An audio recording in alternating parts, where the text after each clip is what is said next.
Love Story by Eric Segal. Read by William Dufries. Chapter 1. Stupid and Rich. Clever and Poor. What can you say about a 25-year-old girl who died? You can say that she was beautiful and intelligent. She loved Mozart and Bach and the Beatles. And me. Once, when she told me that, I asked her who came first. She answered, smiling, "Like in the ABC." I smiled too. But now I wonder, was she talking about my first name? If she was, I came last, behind Mozart. Or did she mean my last name? If she did, I came between Bach and the Beatles. But I still didn't come first. That worries me terribly now. You see, I always had to be number one.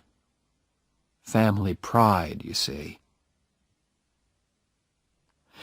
In the autumn of my last year at Harvard University, I studied a lot in the Radcliffe Library. The library was quiet. Nobody knew me there, and they had the books that I needed for my studies. The day before an examination, I went over to the library desk to ask for a book. Two girls were working there. One was tall and sporty. The other was quiet and wore glasses. I chose her and asked for my book. She gave me an unfriendly look. "Don't you have a library at Harvard?" she asked. "Radcliffe let us use their library," I answered. "Yes, Preppy, they do. But is it fair? Harvard has 5 million books. We have a few thousand." Oh dear, I thought. A clever Radcliffe girl. I can usually make girls like her feel very small. But I needed that damn book, so I had to be polite. "Listen, I need that damn book." "Don't speak like that to a lady, Preppy." "Why are you so sure that I went to prep school?" She took off her glasses. "You look stupid and rich," she said. "You're wrong," I said. "I'm actually clever and poor." "Oh, no, Preppy," she said. "I'm clever and poor." She was looking straight at me. All right, she had pretty brown eyes. And, okay, perhaps I looked rich. But I don't let anyone call me stupid.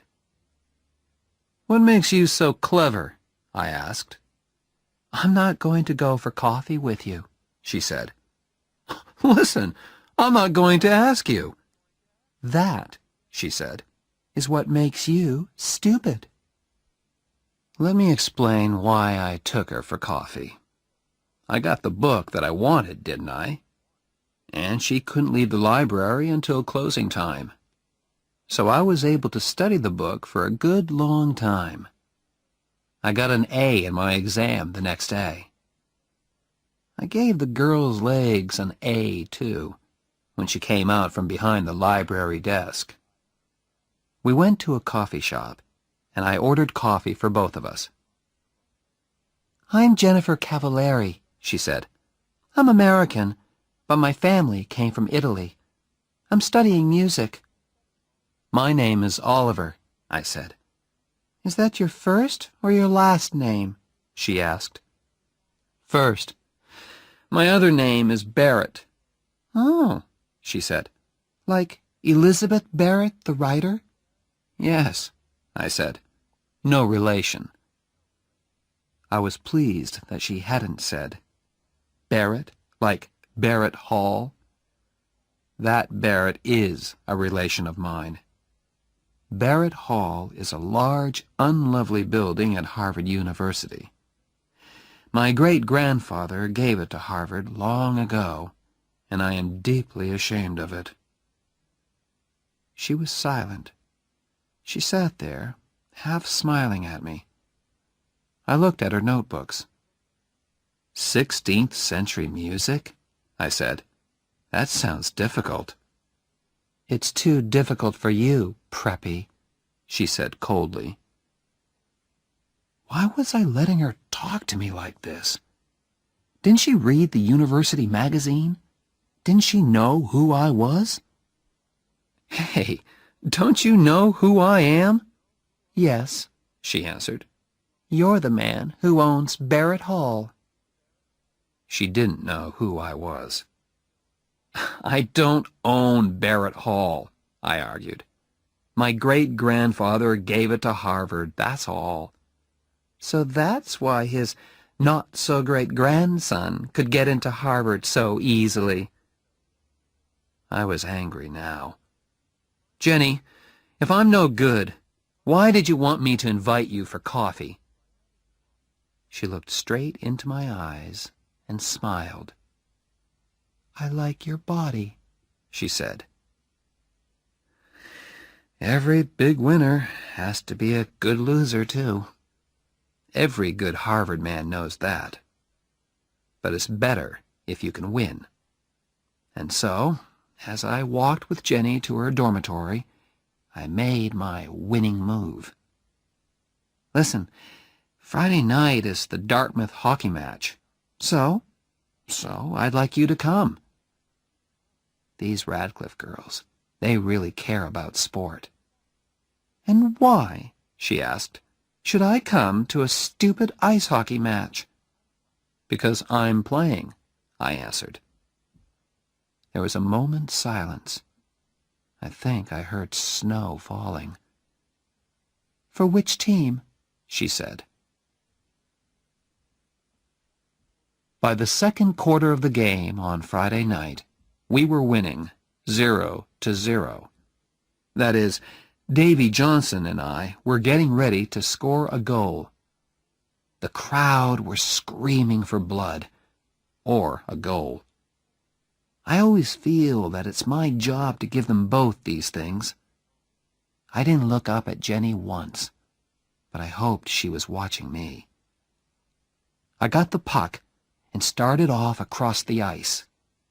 Davy Johnson was there on my left, but I didn't pass the puck to him. I wanted to score this goal myself. But before I could shoot, two big Dartmouth men were after me. In a moment, we were hitting the puck and each other as hard as we could. You, said a voice suddenly. 2 minutes in the penalty box. I looked up. He was talking to me. What did I do? I asked. Don't argue.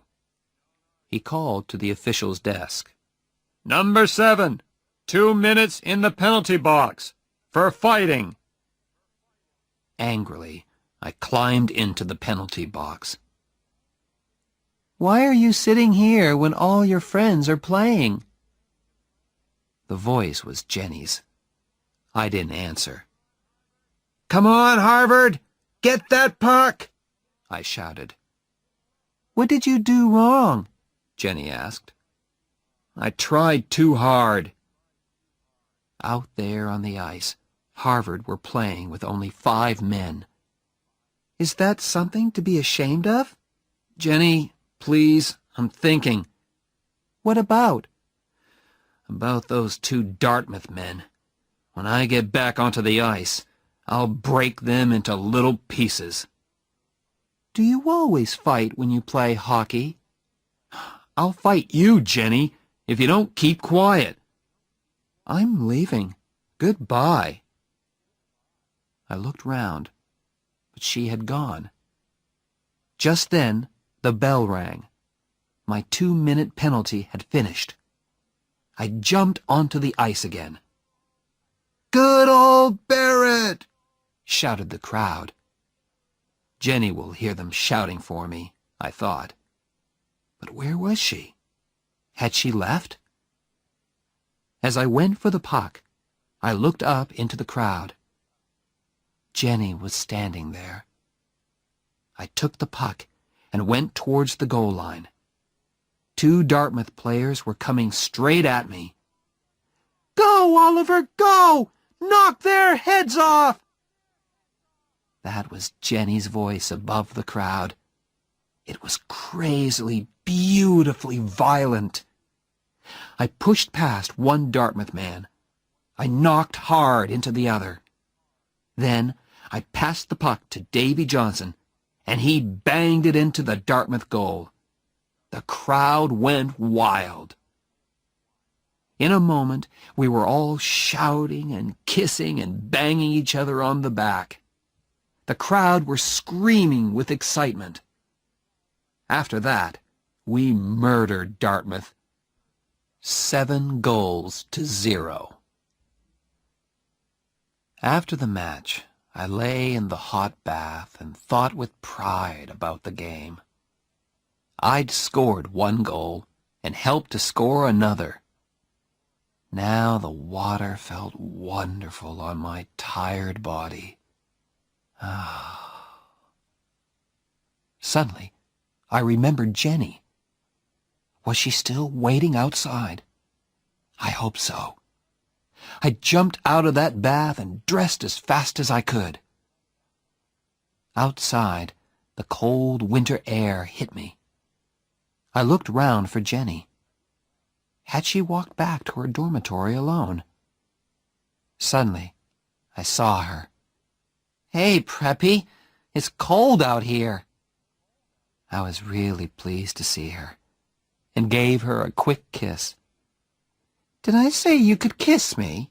she said. "Sorry, I was just excited." I wasn't. It was dark and quiet out there in the cold. I kissed her again, more slowly. When we reached her dormitory, I did not kiss her goodnight. "Listen, Jenny, perhaps I won't telephone you for a few months." She was silent for a moment. "Why?" she asked at last. "But perhaps I'll telephone you as soon as I get back to my dorm." I turned and began to walk away. "Damn Preppy!" I heard her say. I turned again. From 20 feet away, I scored another goal. You see, Jenny, that's the kind of thing you say. And when other people do it to you, you don't like it. I wished I could see the look on her face, but I couldn't look back. My pride wouldn't let me. When I returned to my dorm, Ray Stratton was there. He and I slept in the same room. Ray was playing cards with some of his football-playing friends. "Hello, Ollie," said Ray. "How many goals did you score?" "I scored 1, and I made 1, I answered. "With Cavalieri?" "That's none of your business," I replied quickly. "Who's Cavalieri?" asked one of the footballers. "Jenny Cavalieri. Studies music. Plays the piano with the music group." "What does she play with Barrett?" Everyone laughed. "Get lost," I said, as I entered my room. There I took off my shoes, lay back on my bed, and telephoned Jenny's dormitory. "Hey, Jen," I said softly. "Yes?" "I think I'm in love with you." She was silent for a few moments.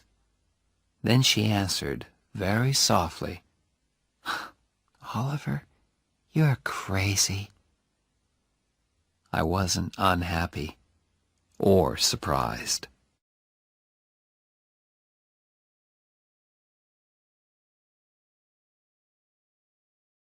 Chapter 2.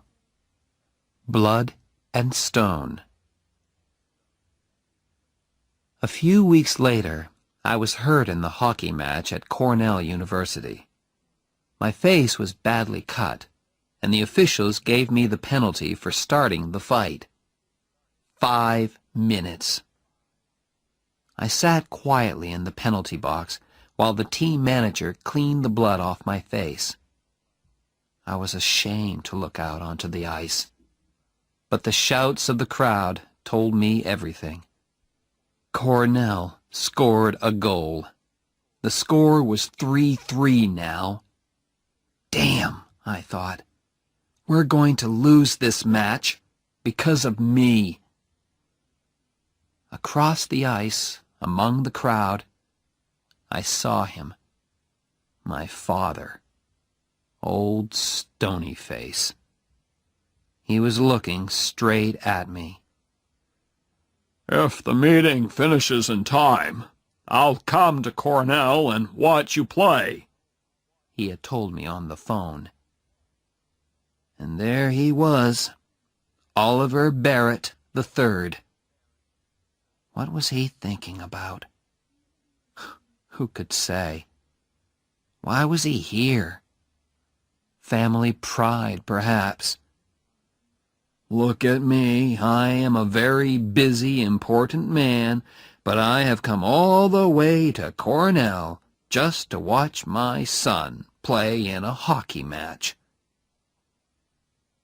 We lost, 6-3. After the match, the doctor put 12 stitches in my face. When I got to the changing room, it was empty. They don't want to talk to me, I thought. I lost that match. I felt very ashamed as I walked out into the winter night. "Come and have dinner, son," said a voice. It was old Stony Face. At dinner, we had one of our non-conversations. We spoke to each other, but didn't actually say anything. These non-conversations always started with, "How have you been, son?" and ended with, "Is there anything I can do for you?" "How have you been, son?" my father began. "Fine, sir." "Does your face hurt?" "No, sir." It hurt terribly. Next, old Stony Face talked about playing the game. "All right, son. You lost the match." How clever of you to notice, father. "But, after all, in sport, the important thing is the playing, not the winning." Wonderful, I thought. Father was chosen for the Olympic Games, and now he says winning is not important. I just looked down at my plate and said, "Yes, sir," at the right times. Our non-conversation continued. After playing the game, he discussed my plans. "Tell me, Oliver, has the law school accepted you yet?" "Not yet, sir." "Would you like me to telephone them?" "No," I said at once. "I want to get a letter like other people, sir. Please?" "Yes, of course. Fine. After all, they're sure to accept you." Why? I thought. Because I'm clever and successful? Or because I'm the son of Oliver Barrett III? The meal was as uninteresting as the conversation. At last, my father spoke again. "There's always the Peace Corps," he said suddenly. "I think the Peace Corps is a fine thing, don't you?" "Oh, yes, sir," I said politely. I knew nothing about the Peace Corps. "What do your friends at Harvard think about the Peace Corps?" he asked. "Do they feel that the Peace Corps is important in our world today?" "Yes, sir," I said politely, just to please him. After dinner, I walked with him to his car. "Is there anything I can do for you, son?"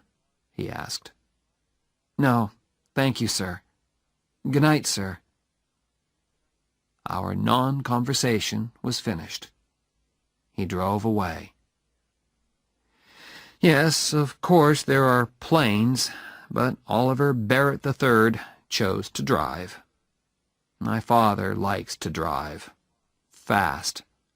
And at that time of night, in an Aston Martin DBS, you can go very fast indeed. I went to telephone Jenny. That was the only good part of the evening. I told her about the fight. She enjoyed that. Her musical friends never got into fights. "I hope you hit the man who hit you," she said. "Oh, yes." "Good. I'm sorry I couldn't be there to watch you. Perhaps you'll hit somebody in the Yale match." I smiled. Jenny really made me feel better. Back at Harvard the next day, I called at her dorm. Jenny was talking to someone on the telephone in the hall. "Yes, of course. Oh, yes, Phil. I love you, too. Love and kisses. Goodbye." Who was she talking to? I had only been away 48 hours, and she had found a new boyfriend. Jenny did not seem ashamed. She kissed me lightly on the unhurt side of my face. "Hey, you look terrible." 12 stitches, Jen." "Does the other man look worse than you?" "Much worse. I always make the other man look worse." We walked to my MG sports car. "Who's Phil?" I asked, as carelessly as I could. "My father." I could not believe that. "You call your father Phil?" "That's his name. What do you call your father?" "Sir." He must be really proud of you. You're a big hockey star, and you're always successful in your exams." "You don't know anything, Jenny. He was good at exams and sport, too. He was in the Olympic Games." "My God! Did he win?" "No. Actually, old Stonyface was 6th, which makes me feel a little better." Jenny was silent for a moment. "Why do you hate him so much?" she asked at last. "I'm Oliver Barrett IV," I answered.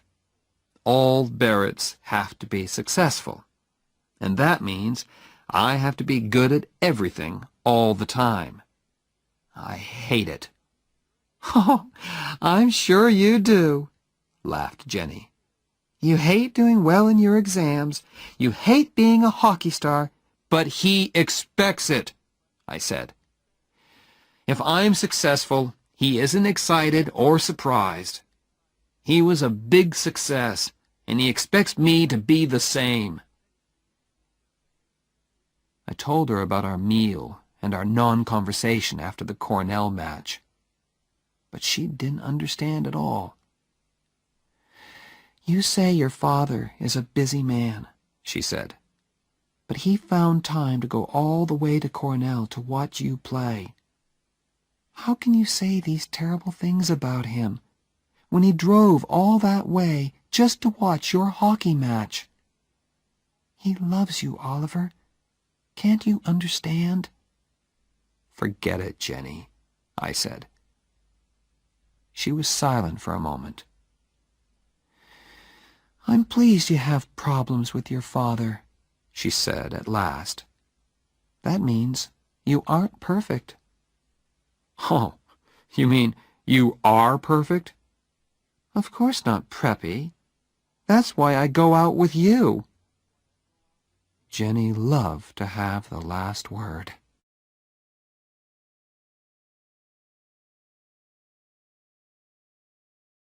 Chapter 3. We Belong Together. I had not yet made love to Jenny. In the 3 weeks we had been together, we had held hands. Sometimes we had kissed, but that was all. Usually I moved much faster. Ask the other girls that I'd been out with. But Jenny was special. I felt different about her, and I didn't know what to say to her. "You're going to fail your exams, Oliver." We were studying in my room one Sunday afternoon. "Oliver, you'll fail your exams if you don't do some work." "I am working." "No, you aren't. You're looking at my legs."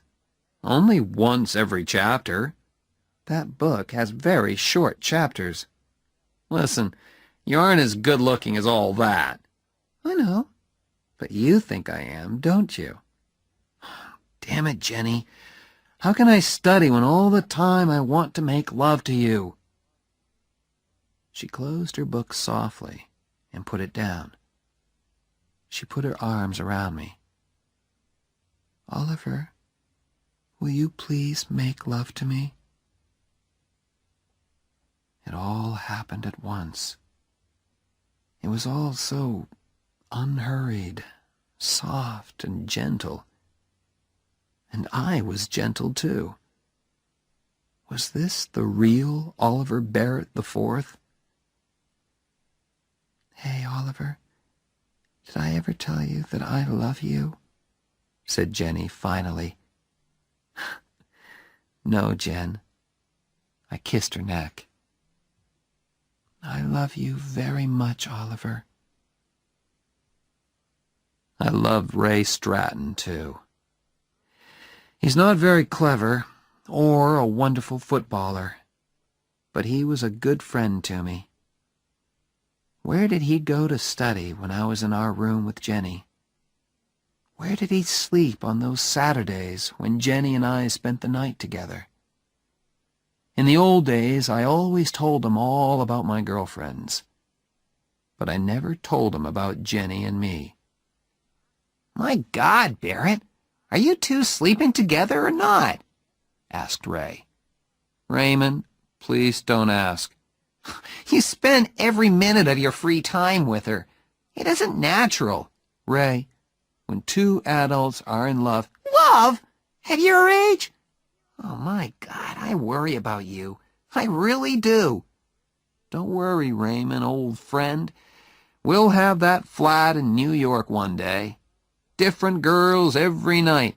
Don't you tell me not to worry, Barrett. That girl's got you, and I don't like it."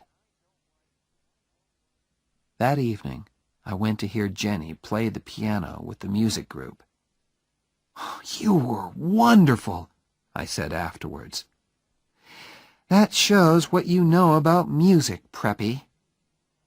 We walked along the river together.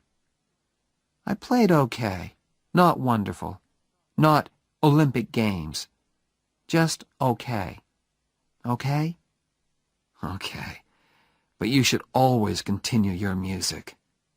"Of course I will. I'm going to study with Nadia Boulanger, aren't I?" "Who?" "Nadia Boulanger. She's a famous music teacher in Paris. I'm very lucky. I won a scholarship, too." "Jennifer, you're going to Paris?" "I've never seen Europe. I'm really excited about it." I took her by the arms and pulled her towards me. "Hey, how long have you known this?" Jenny looked down at her feet.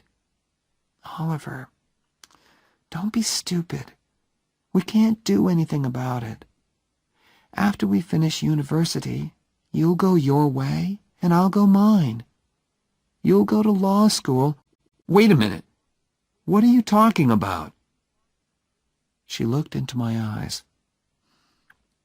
"Ollie, you're a rich preppy. Your old man owns a bank. My father's a baker in Cranston, Rhode Island. And I'm nobody." "What does that matter? We're together now. We're happy." "Ollie, don't be stupid," she repeated. Harvard is full of all kinds of different people. You study together, you have fun together. But afterwards, you have to go back to where you belong. We belong together. Don't leave me, Jenny. Please. What about my scholarship? What about Paris? What about our marriage? Who said anything about marriage? Said Jenny in surprise. Me. I'm saying it now. Why? I looked straight into her eyes. Because, I said. Oh, said Jenny. That's a very good reason. She took my arm, and we walked along the river. There was nothing more to say, really. The next Sunday, we drove to visit my parents in Ipswich, Massachusetts. Jenny said it was the right thing to do, and of course there was also the fact that Oliver III paid for my studies at Harvard. "Oh, my God," Jenny said when we drove up to the house. "I didn't expect this. It's like a damn palace." "Please, Jen, everything will be fine." "For a nice all-American girl of good family, perhaps. Not for Jennifer Cavallari, baker's daughter from Cranston, Rhode Island." Florence opened the door. She has worked for the Barrett family for many years. She told us that my parents were waiting in the library. We followed her past a long line of pictures of famous Barretts and a glass case full of silver and gold cups. "They look just like real silver and gold," said Jenny. "They don't give cups like those at the Cranston Sports Club." "They are real silver and gold," I answered. "Oh, my God! Are they yours?" "No, my father's." "Do you have silver and gold cups too, Oliver?" "Yes." "In a glass case, like these?" "No, up in my room, under the bed." She gave me one of her good Jenny looks. "We'll go and look at them later, shall we?" Before I could answer, we heard a voice. "Ah, hello there." It was old Stonyface. "Oh, hello, sir. This is Jennifer." "Hello there." He shook her hand before I could say her full name. There was a smile on his usually rock-like face. "Do come in and meet Mrs. Barrett, my wife, Allison. This is Jennifer." "Cavallari," I said. For the first and only time, I got her damn name wrong. "Cavallari," said Jenny politely. Mother and Jenny shook hands. All through dinner, Mother kept the polite small talk going. "So, your people are from Cranston, Jennifer?" said my mother. Mostly. My mother came from Fall River." "Oh, the Barretts have factories at Fall River," said Oliver III. "Where they cheated their workers for centuries," said Oliver IV. "In the 19th century," said Oliver III. "What about the plans to put automatic machines in the factories?" said Oliver IV. "What about coffee?" my mother said quickly. We moved back into the library. We sat there with nothing to say to each other. So I started a new non-conversation. "Tell me, Jennifer," I said, "what do you think about the Peace Corps?" She looked at me in surprise. "Oh, have you told them, O.B.?" asked my mother. "It isn't the time for that, my dear," said Oliver Barrett III, with an ask me look on his face. What's this, Father?" I asked, just to please him. "Oh, nothing important, son." "I don't know how you can say that," said my mother. She turned to me. Your father is going to be head of the Peace Corps.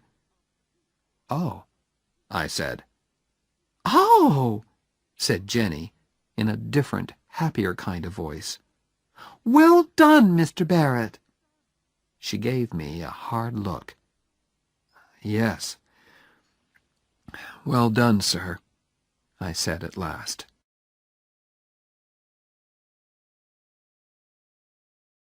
Chapter 4. Two different kinds of father. Jenny, he isn't going to be president of the USA after all. We were driving back to Harvard.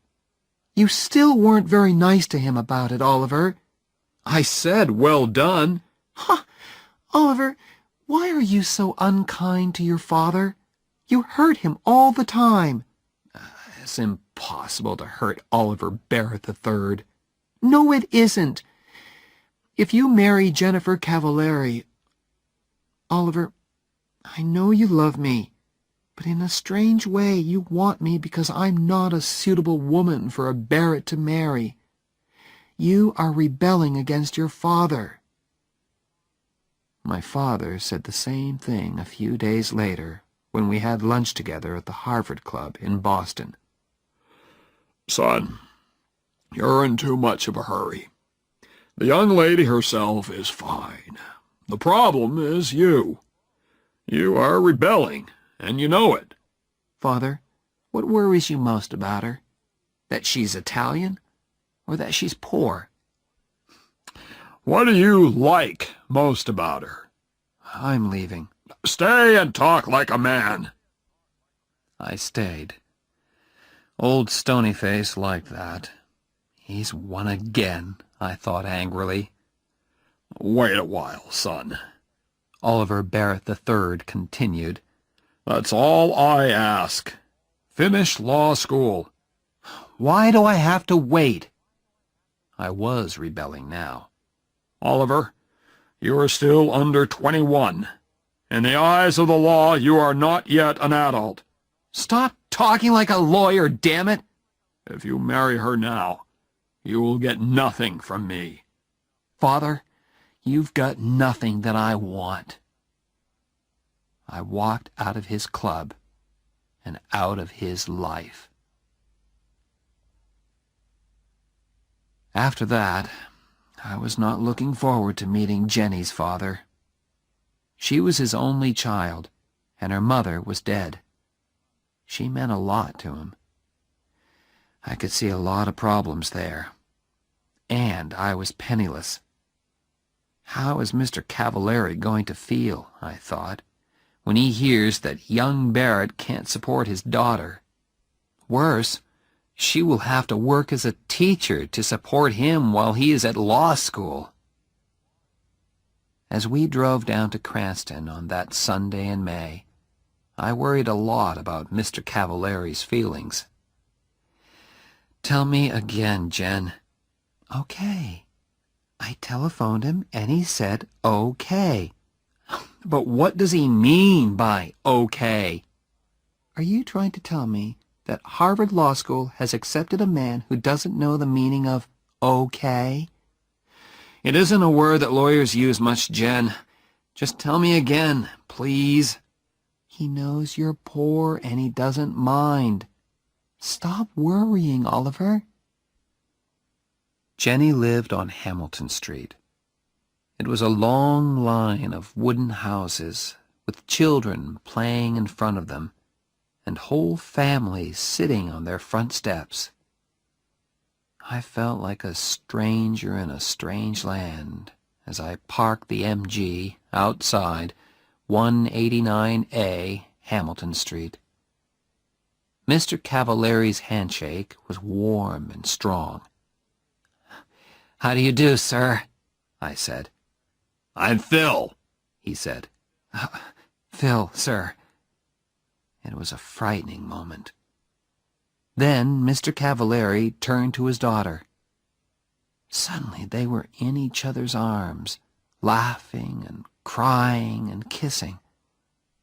I felt like a stranger. For some time I did not have to speak much. Don't speak with your mouth full, my family had told me when I was a child. Phil and his daughter kept my mouth full all afternoon. I don't know how many Italian cakes I ate. Both Cavalieris were very pleased. "He's okay," said Phil at last. "I told you he was okay," said his daughter. "Well, I had to see for myself. Now I've seen him. Oliver?" "Yes, sir?" "Call me Phil. You're okay." Later, Phil tried to have a serious talk with me. He thought he could bring Oliver Barrett III and Oliver Barrett IV together again. "Let me speak to him on the telephone," he said. "A father's love is a very special thing." "There isn't much of it in my family," I said. "Your father will soon realize," he began, "when it's time to go to the church." "Phil," said Jenny gently, "we don't want to be married in church." He looked surprised, then unhappy. But he spoke bravely. "It's your wedding, children. You choose. It's okay by me." My next meeting was with the head of Harvard Law School. "I'll need a scholarship for next year, sir," I said politely. "A scholarship? I don't understand. Your father—" "My father has nothing to do with it, sir. We've had a disagreement, and he isn't supporting me any more." The head took off his glasses, then put them on again. I continued. "That's why I've come here to see you, sir. I'm getting married next month. We're both going to work during the summer. Then Jenny will support us by teaching. But her teaching won't pay enough to send me to law school.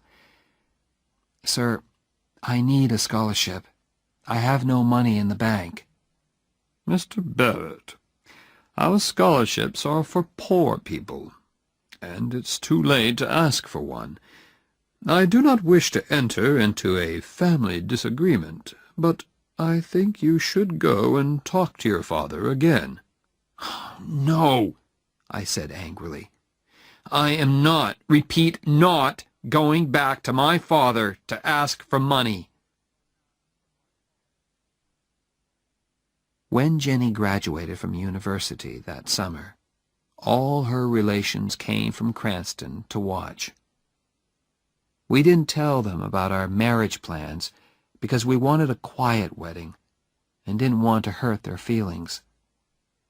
I graduated from Harvard the next day. Was Oliver III there in the university hall? I don't know. I didn't look for old Stonyface in the crowd. I gave my parents' tickets to Jenny and Phil. But as an old Harvard man, my father could sit with the class of '26. But why should he want to? I mean, weren't the banks open that day? The wedding was on the next Sunday. It was very quiet and very beautiful. Phil was there, of course, and my friend Ray Stratton. Jenny and I spoke about our love for each other and promised to stay together until death. Ray gave me the ring, and soon Oliver Barrett IV and Jennifer Cavalieri were man and wife. We had a small party afterwards, just the four of us. Then Ray and Phil went home, and Jenny and I were alone together. "Jenny, we're really married." "Yes. Now I can be as terrible to you as I like."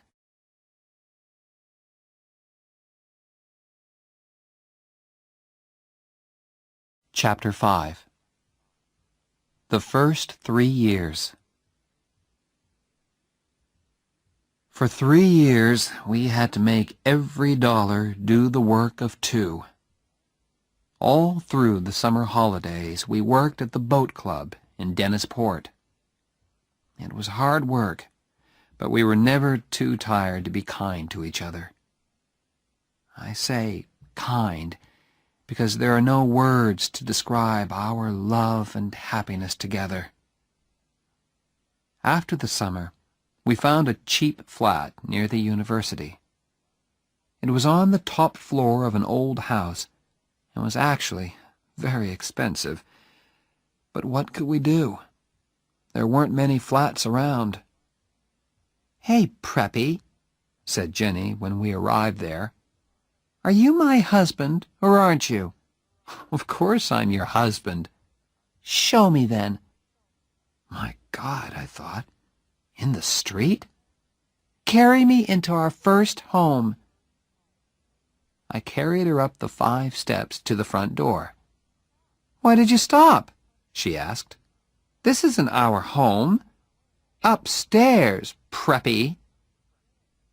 There were 24 stairs up to our flat, and I had to stop halfway. "Why are you so heavy?"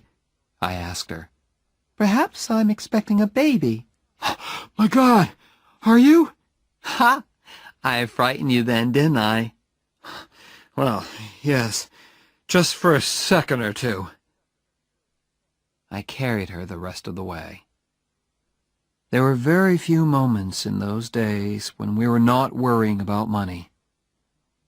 Very few, and very wonderful. And that moment was one of them.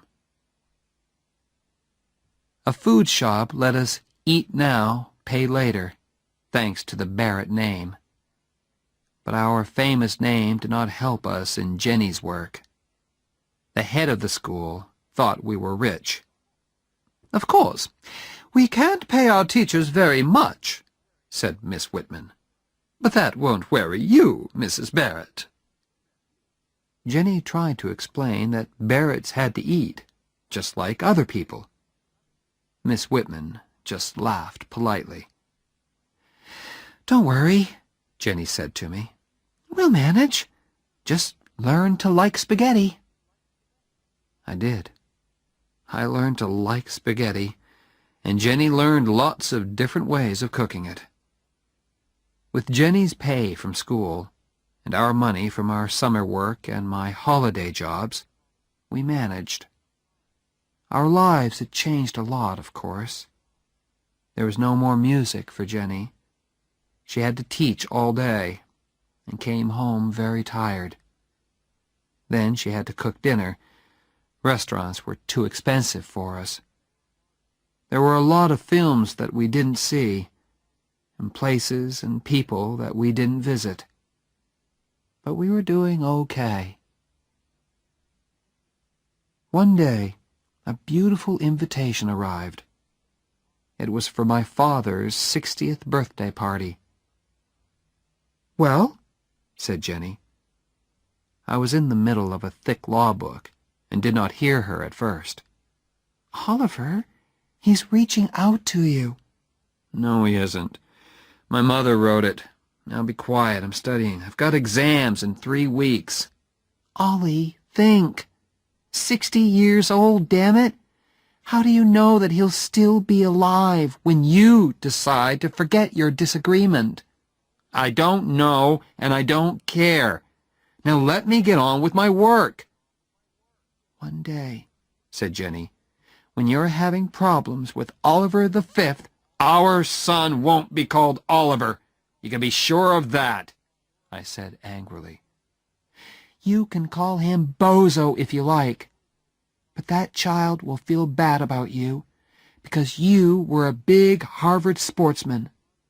And by the time he goes to university, you'll probably be a big, important lawyer," she continued. "Oliver, your father loves you in the same way as you will love Bozo. But you Barretts are so full of pride. You'll go through life thinking that you hate each other. Now, what about that invitation? write them a nice letter of refusal. Oliver, I can't hurt your father like that. What's their telephone number? I told her, and was at once deep in my law book again. I tried not to listen to her talking on the telephone, but she was in the same room after all. Suddenly I thought, how long does it take to say no? Ollie! Jenny had her hand over the telephone mouthpiece. Ollie, do we have to say no? Yes, we do. And hurry up, damn it! I'm terribly sorry, she said into the telephone. She covered the mouthpiece again and turned to me. He's very unhappy, Oliver. Can you just sit there and let your father bleed? Stones don't bleed, Jen. This isn't one of your warm, loving Italian fathers. Oliver, can't you just speak to him? Speak to him? Are you crazy? She held the telephone towards me. She was trying not to cry. I will never speak to him. Ever, I said. Now she was crying, very quietly. Then she asked me once more. For me, Oliver, I've never asked you for anything. Please. I couldn't do it. Didn't Jenny understand? It was just impossible. Unhappily, I shook my head. Then Jenny spoke to me, quietly and very angrily. You have no heart, she said. She spoke into the telephone again. Mr. Barrett, Oliver wants you to know. She was crying, so it wasn't easy for her. Oliver loves you very much, she said, and put the telephone down quickly. I don't know why I did it. Perhaps I went crazy for a moment. Violently, I took the telephone and threw it across the room. Damn you, Jenny! Why don't you get out of my life? I stood still for a second. My God, I thought, what's happening to me? I turned to look at Jenny, but she had gone. I looked round the flat for her. Her coat was still there, but she had disappeared. I ran out of the house and searched everywhere for her.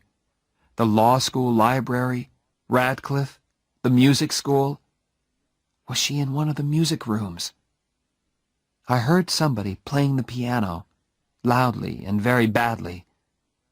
Was it Jenny? I pushed the door open. A big Radcliffe girl was at the piano. What's the matter? She asked. Nothing, I answered, and closed the door again. Where had she gone? I felt terrible. I searched the university, the streets, and the cafes. Nothing. Had she taken a bus to Cranston, perhaps? At midnight, I found a telephone box and called Phil. Hello? He said sleepily. What's the matter? Is Jenny ill? My God, I thought. She isn't there. She's fine, Phil. I just called to say hello. You should call more often, damn it, he said. Is Cranston so far away that you can't come down on a Sunday afternoon? We'll come. Some Sunday, Phil. I promise. Don't give me that. Some Sunday indeed. This Sunday, Oliver. Yes, sir. This Sunday. And next time you telephone, I'll pay, damn it. Okay? He put down the telephone. I stood there and wondered what to do. At last, I went back to the flat. Jenny was sitting on the top step. I was too tired to cry, too glad to speak. "I forgot my key," said Jenny. I stood there on the bottom step. I was afraid to ask how long she had been there. I only knew that I had hurt her terribly. "Jenny, I'm sorry." "Stop," she said. Then she added, "Love means you never have to say you're sorry." We walked up to our flat. As we undressed, she looked lovingly at me. "I meant what I said, Oliver." And that was all.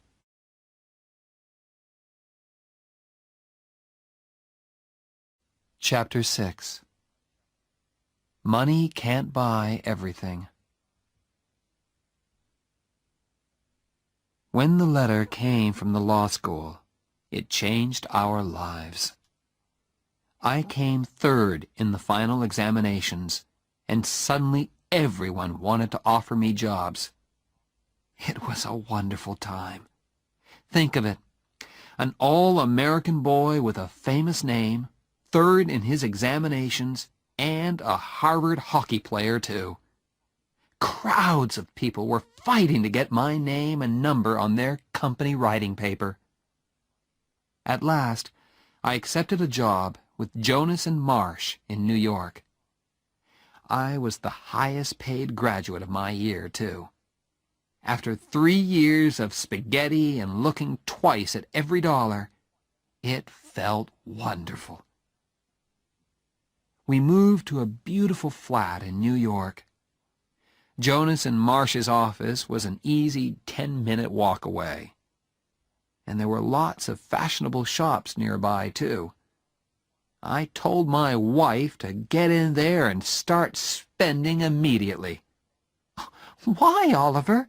"Woman, you supported me for 3 years. Now it's my turn." I joined the Harvard Club of New York. Ray Stratton was working in New York, too, and we played tennis together 3 times a week. My old Harvard friends discovered me once more, and invitations arrived. "Say no, Oliver. I don't want to spend my free time with a lot of empty-headed preppies." "Okay, Jen, but what shall I tell them?" "Tell them I'm expecting a baby." "Are you?" She smiled. "No, but if we stay at home tonight, perhaps I will." We already had a name for our child. "You know," I said one evening, "I really like the name Bozo." "You honestly want to call our child Bozo?" "Yes, it's the name of a big sports star. He'll be wonderfully big and strong," I continued. "Bozo Barrett, Harvard's biggest football star." We had a name for our child, and we wanted him very much. But it's not always easy to make a baby, although we tried very hard. Finally, I became worried, and we went together to see a doctor. Dr. Shepard checked everything carefully. He took some of our blood and sent it away for examination. "We'll know soon," he said. A few days later, he telephoned me at my office and asked me to visit him on my way home that evening. "Well, Doctor," I said, "which of us has the problem?" "It's Jenny," he said. "She will never have children." I was ready for this news, but it still shook me. "Well," I said, "children aren't everything." "Oliver," said Dr. Shepard, "the problem is more serious than that. Jenny is very ill. She has a blood disease. It is destroying her blood, and we can't stop it. She is dying, Oliver. I am very sorry. That's impossible, Doctor, I said. I waited for the doctor to tell me that it was not true. Kindly and patiently he explained again, and at last I understood the terrible words. Have you spoken to Jenny, Doctor? What did you tell her? I told her that you were both all right. For the moment, it's better that way. I wanted to shout and scream at the unfairness of it all. Jenny was 24, and she was dying. What can I do to help, Doctor? I asked at last. Just be natural, he said. Natural. I began to think about God. At first I hated him. Then, next morning I woke up, and Jenny was there beside me. Still there. I was ashamed. Thank you, God, I thought. Thank you for letting me wake up and see Jennifer.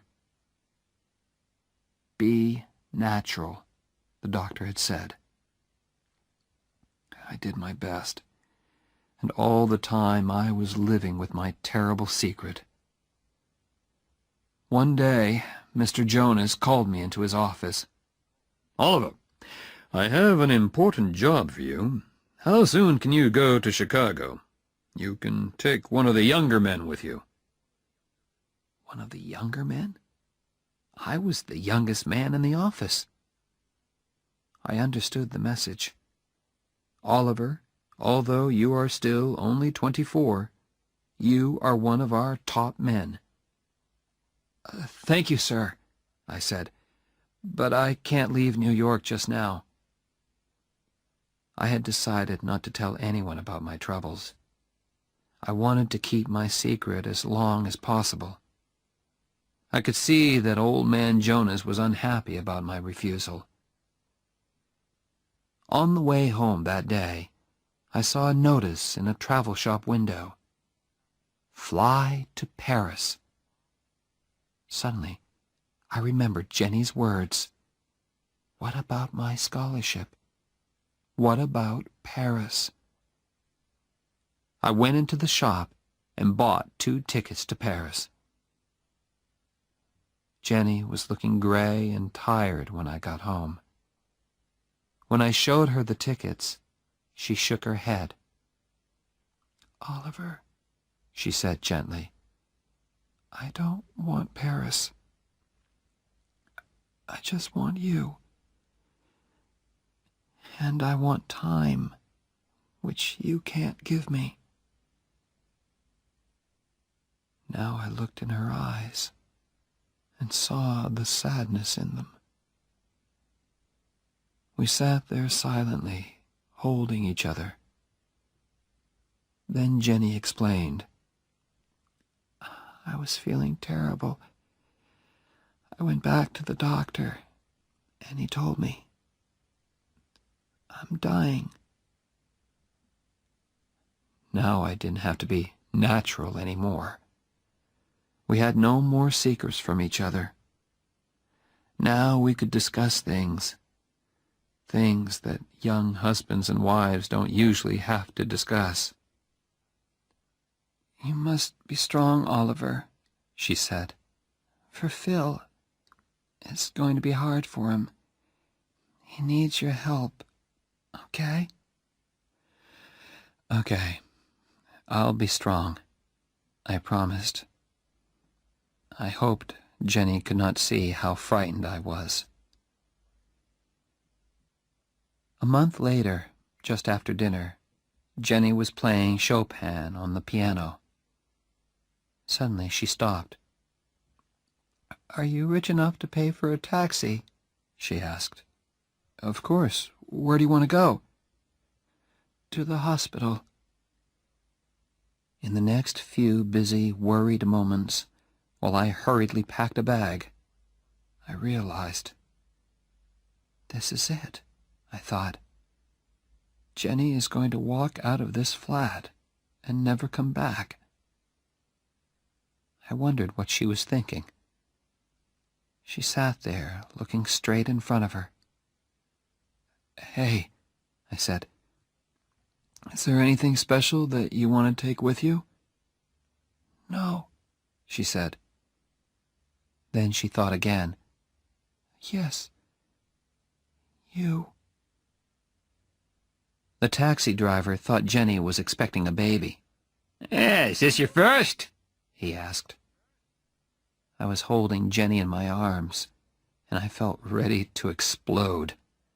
Please, Holly, Jenny said to me softly. He's trying to be nice to us. Yes, I told the driver. It's our first, and my wife isn't feeling very well, so can you hurry, please? He got us to the hospital in 10 minutes. Good luck, he called as he drove away. Jenny thanked him. She was having trouble walking. I wanted to carry her, but she said clearly, Not this time, Preppy. So we walked. Have you got health insurance? They asked us in the hospital. No. We had never thought about buying insurance. We were too busy buying furniture and kitchen things. Of course, the doctors knew about Jenny, and they were expecting us. Listen, I told them. Do your best for Jenny. I don't care what it costs. I want her to have the best, please. I've got the money.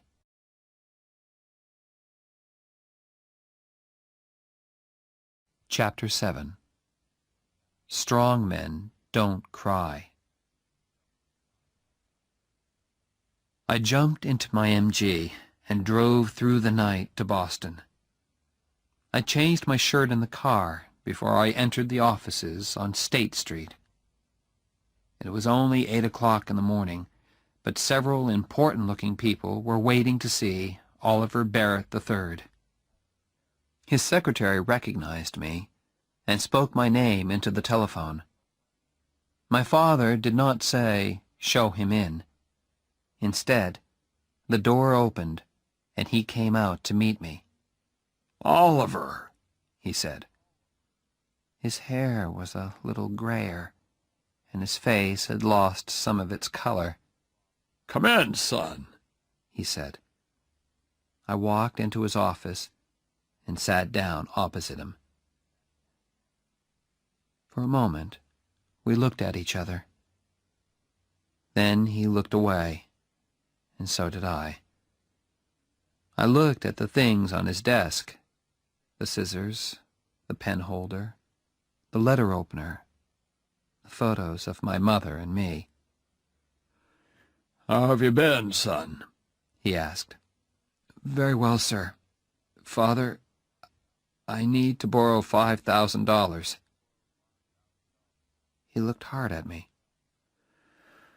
May I know the reason? He said at last. I can't tell you, Father. Just lend me the money, please.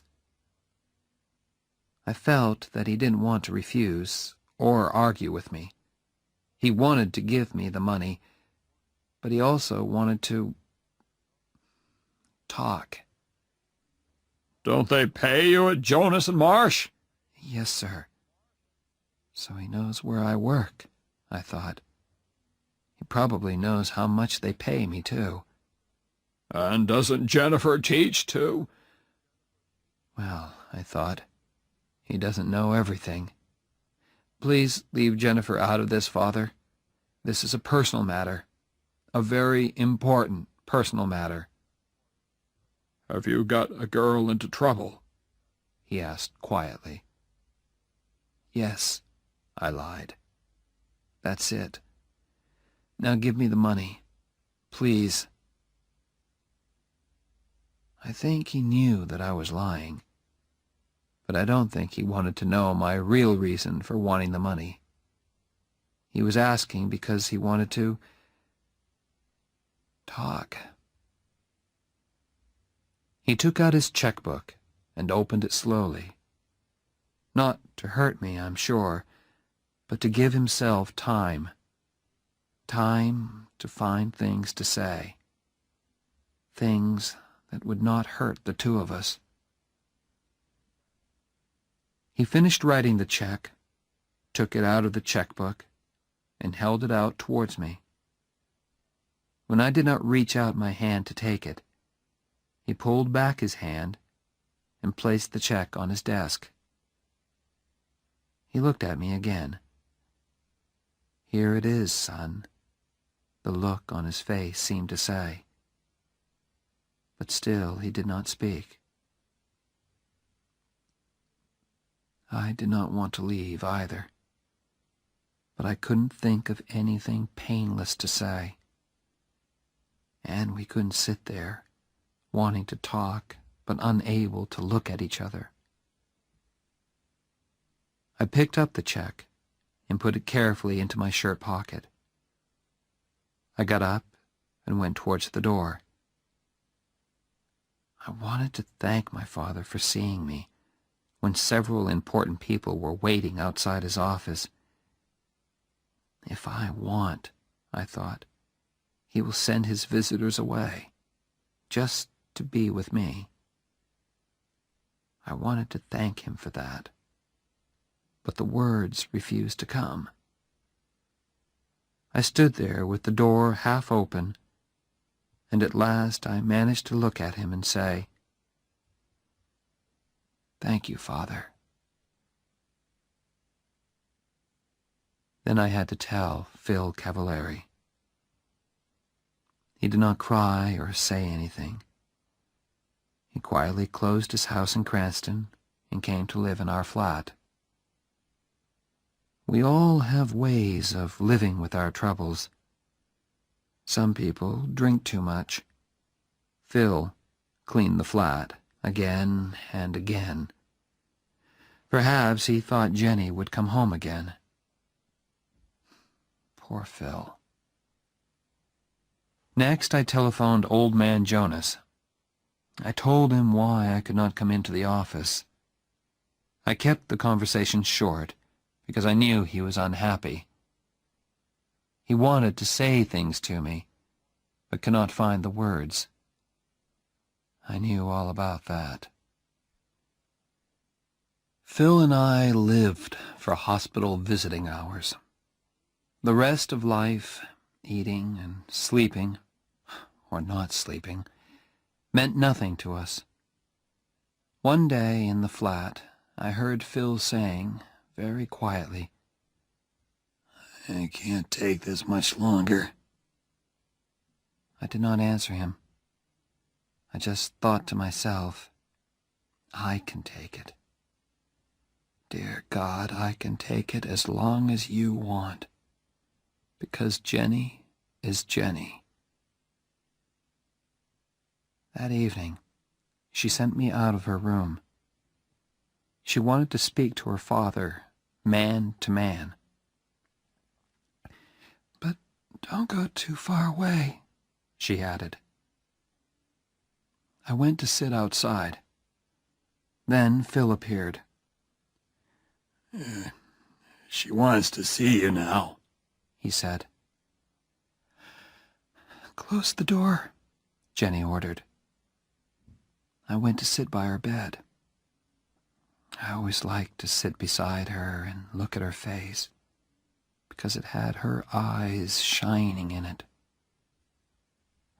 "It doesn't hurt, Ollie, really," she said. "It's like falling off a high building very slowly, you know?" Something moved deep inside me. "I am not going to cry," I said to myself. "I'm strong, okay? And strong men don't cry. But if I'm not going to cry, then I can't open my mouth. I said. No, you don't know, Preppy, she said. You've never fallen off a high building in your life. Yes, I have, my voice came back. I did when I met you. She smiled. Who cares about Paris? She said suddenly.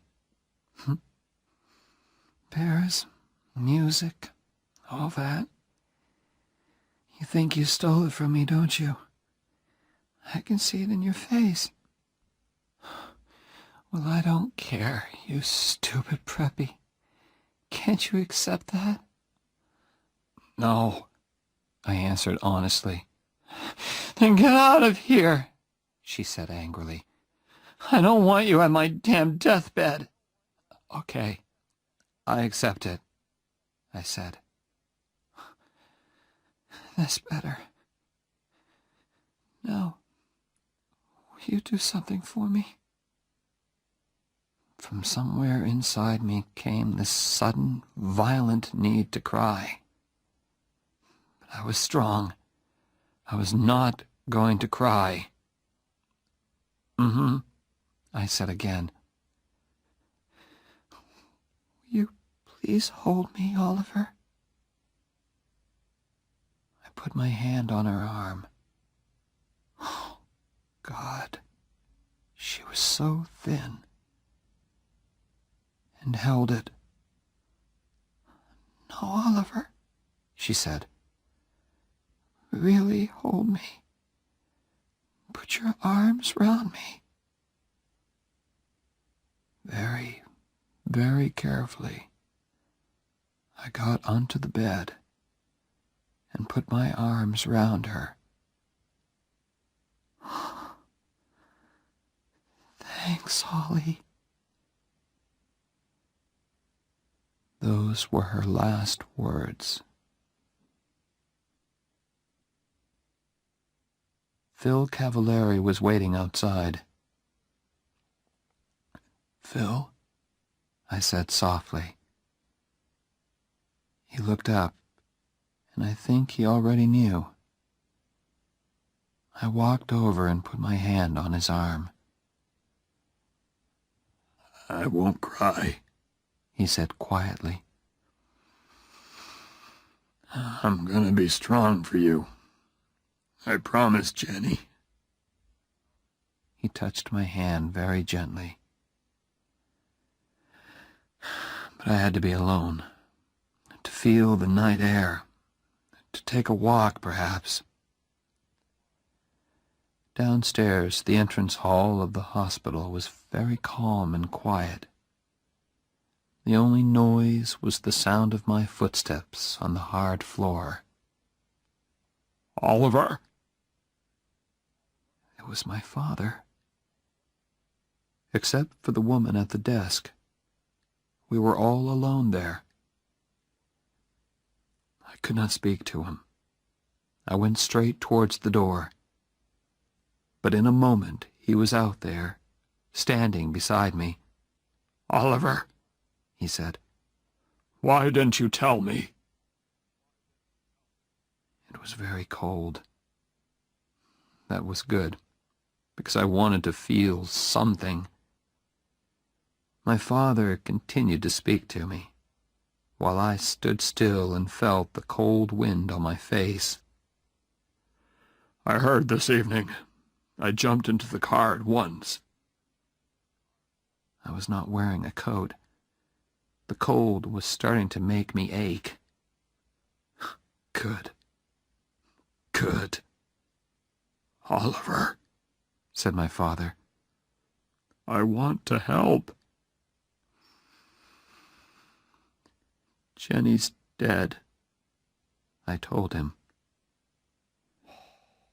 I'm sorry, he said very softly. I don't know why I did it. but I repeated Jenny's words from long ago. Love means you never have to say you're sorry.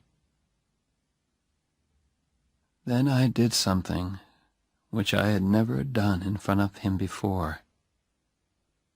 My father put his arms round me, and I cried.